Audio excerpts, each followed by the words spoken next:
अजित पवार यांच्या अपघाती मृत्यूबाबत फडणवीस काही लपवण्याचा प्रयत्न करतायत का, असा प्रश्न महाराष्ट्राला पडलाय. कारण रोहित पवार यांनी वेळोवेळी पुराव्यानिशी या अपघाताच्या संदर्भाने काय काय निष्काळजीपणा झालाय, गंभीर प्रकारचा निष्काळजीपणा झालाय, ते त्यांनी दाखवून दिले.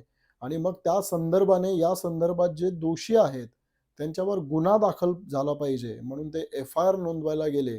तर त्यांचा साधा एफ-आय-आर देखील नोंदवून घेण्यास पोलीस खात्यानं नकार दिलेला आहे. अर्थात गृहमंत्री आणि मुख्यमंत्री म्हणून देवेंद्र फडणवीस यांचे तसे आदेश आल्याशिवाय हे शक्य नाहीये.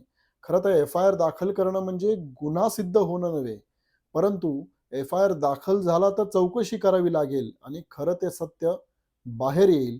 हे सत्य बाहेर येऊ नये म्हणून देवेंद्र फडणवीस एफ-आय-आर नोंदवून घेत नाहीयेत का, हा खरा प्रश्न आहे.